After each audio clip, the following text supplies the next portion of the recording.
Hi, my name is Jessica Kampschneider, and I was born on February 16th.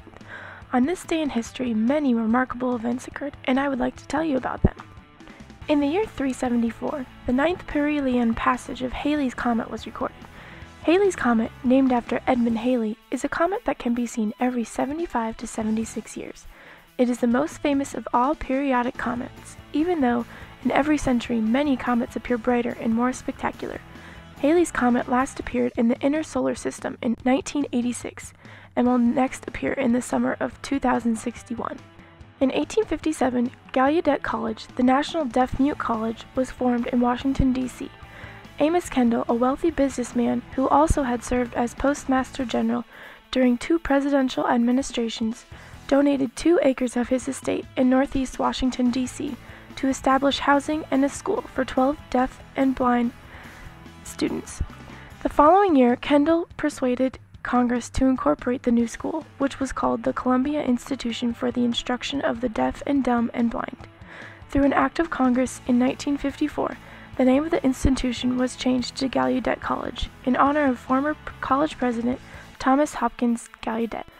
A very exciting event occurred on February 16, 1923, when Howard Carter found the ancient tomb of Pharaoh Tutankhamun. Because the ancient Egyptians saw their pharaohs as gods, they carefully preserved their bodies after death, burying them in elaborate tombs containing rich treasures to accompany the rulers into the afterlife. When Carter arrived in Egypt in 1891, he became convinced there was at least one undiscovered tomb, that of the little-known Tutankhamun, or King Tut, who lived around 1400 BC and died when he was still a teenager. In November 1922, the wait paid off when Carter's team found steps hidden in the debris near the entrance of another tomb. The steps led to an ancient sealed doorway bearing the name Tutankhamun. When Carter and Lord Carnarvon entered the tomb's interior chambers on November 26th, they were thrilled to find it virtually intact, with its treasures untouched after more than 3,000 years. The men began exploring the 4 rooms of the tomb, and on February 16, 1923, under the watchful eyes of a number of important officials, Carter opened the door to the last chamber.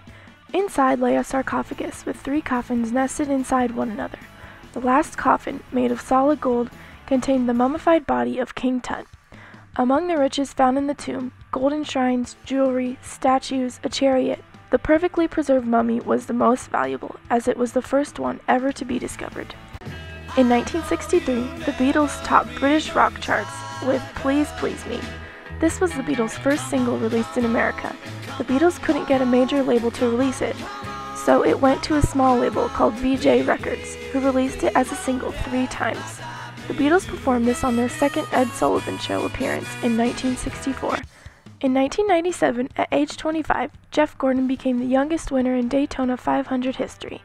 Richard Petty had previously been the youngest winner in 1964 when he won the 500 at age 26. Jeff Gordon accomplished more in a race car before age 30 than all but a few drivers have achieved in their careers. Thank you for sharing this notable day in history, which just happens to also be my birthday. An awesome day, of course.